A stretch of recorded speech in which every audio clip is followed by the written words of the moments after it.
Camerounaises, Camerounais, mes très chers compatriotes, ce moment aurait pu et aurait dû être celui de la célébration d'une dignité retrouvée et d'une fierté nationale restaurée.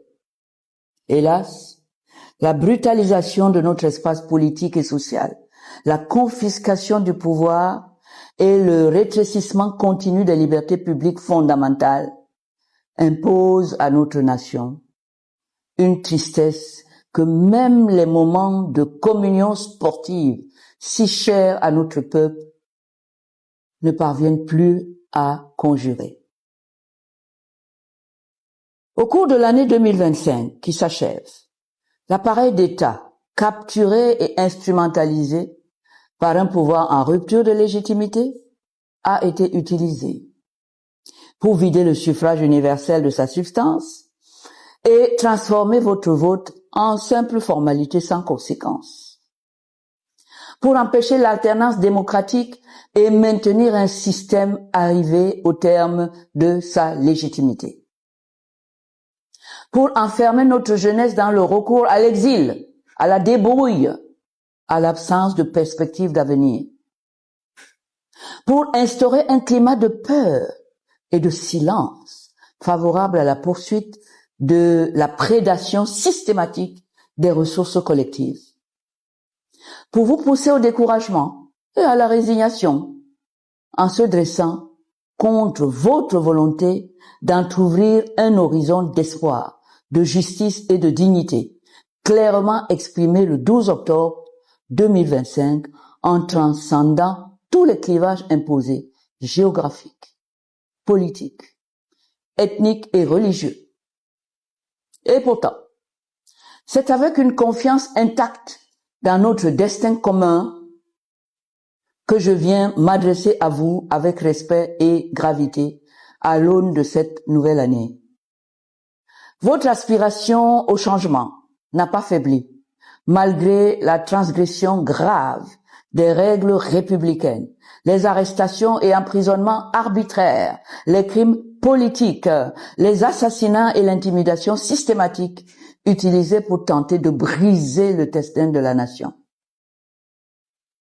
Que les responsables de cette répression sauvage soient à nouveau mis en garde contre les conséquences individuelles de leurs actes, notamment auprès des juridictions internationales. Les morts ne sont pas des statistiques. Ce sont autant de vies et de familles brisées. Et le sacrifice de nos héros et martyrs ne sera pas en vain. Et qu'ils l'entendent aussi, dorénavant, la peur a changé de camp. Mes très chers concitoyens, je veux vous le dire clairement. La nuit a une durée. Aucune nuit n'est éternelle. Et l'aube finit toujours par se lever, même lorsque certains s'acharnent à éteindre toute lumière. Je serai bientôt de retour parmi vous pour assumer pleinement la charge que vous m'avez confiée. Une charge que je ne saurais abandonner sans vous trahir. Je ne le ferai jamais. Cette responsabilité ne m'appartient pas. Elle est la vôtre. Je ne fais que la porter, en votre nom et sous votre contrôle. Personne ne peut, quel que soit son appareil de répression, retarder indéfiniment l'espérance. Personne ne peut durablement humilier la volonté populaire, ni la renverser sans exposer la nation à de graves périls. N'en déplaise à ceux qui vivent de la confiscation du pouvoir et du mépris du peuple, l'année qui s'ouvre sera celle du courage lucide. Le courage de continuer à croire en la force du suffrage. Le courage de démontrer par notre constance et par notre unité que le peuple camerounais n'est ni résigné ni vaincu. Ce courage sera mis à l'épreuve par une réalité incontournable. La situation économique du pays. La mauvaise gouvernance et la gabegie financière ont vidé les caisses de l'État et l'économie s'enfonce. Le pouvoir d'achat s'effondre et la vie devient chaque jour plus difficile pour des millions de Camerounais. Les petites et moyennes entreprises suffoquent. L'agriculture, pourtant pilier de notre souveraineté, est à l'abandon. La dette progresse à un rythme vertigineux, pendant que la production recule et que la corruption prospère. Notre système éducatif perd ses repères et n'en a plus que le nom, devenu incapable de préparer des compétences utiles à la nation. Se soigner est plus que jamais un luxe inaccessible à la majorité de nos compatriotes, de nos concitoyens. Et ce n'est pas une fatalité, c'est le résultat de l'incompétence, car d'autres choix sont possibles.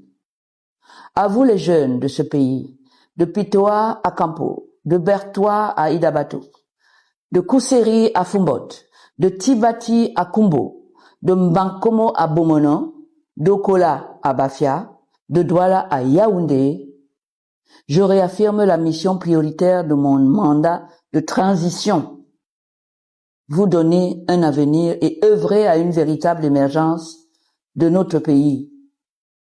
En restaurant l'intégrité de nos institutions et de nos pratiques, en jetant les bases d'un développement inclusif, d'une prospérité partagée, en rassemblant toutes les forces vives de notre pays, du nord au sud, d'est en ouest, pour construire notre avenir commun. Mes chers compatriotes, mes très chers compatriotes, notre œuvre de résistance se poursuit. Fort de votre résilience, nous ferons la preuve que l'espérance n'est ni un slogan, mais une discipline. Que le changement n'est ni un miracle, ni un mirage, mais une construction exigeante et collective.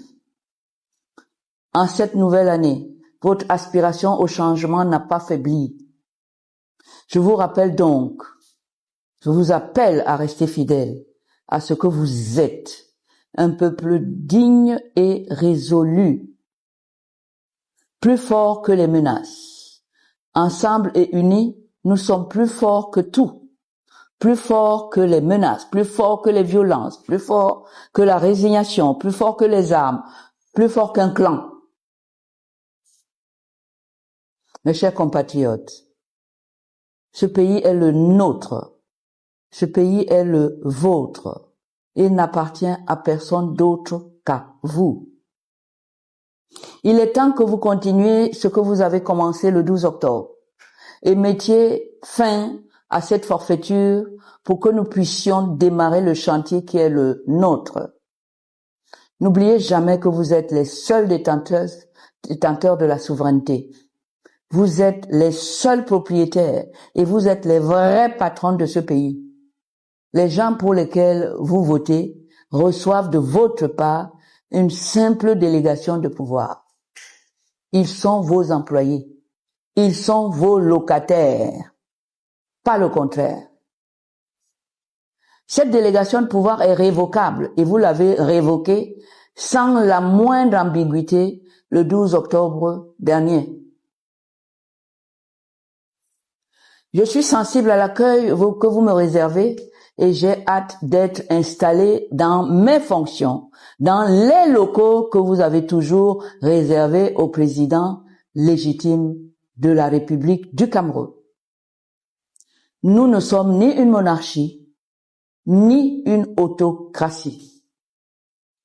Il n'y aura plus de succession dynastique, pas de succession clanique. Je vous exhorte à une prise de conscience nationale, individuelle et collective. Notre génération a une mission historique, la libération.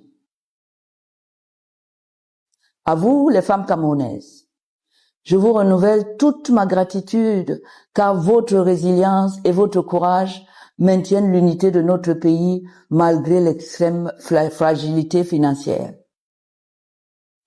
À nos forces de maintien de l'ordre, à vous, nos travailleurs infatigables, à vous le patronat, à vous nos agriculteurs, à vous nos transporteurs, à vous nos frères et sœurs anglophones, à vous les compatriotes de la diaspora, à vous les avocats, à vous les gens de médias, et à tous ceux que j'ai pu oublier sur cette liste non exhaustive, à tous, je le répète, je suis l'un des vôtres et vos préoccupations sont les miennes. Plus que jamais, la responsabilité qui est la mienne prendra le visage d'un père rassembleur pour cette grande famille éparpillée qui doit se ressouder pour prospérer ensemble. Ensemble, faisons reculer la peur, faisons avancer la vérité, faisons revenir la confiance. Je vous fais la promesse de poursuivre ce combat sans haine, sans faiblesse, sans violence et sans renoncement, pour que le Cameroun retrouve enfin sa voie, le chemin de la paix, de la justice et de la dignité et de la prospérité. Bonne année à chacune et à chacun de vous. Vive le Cameroun. Le président Issa Chiroma Bakary, président légitime de la République du Cameroun.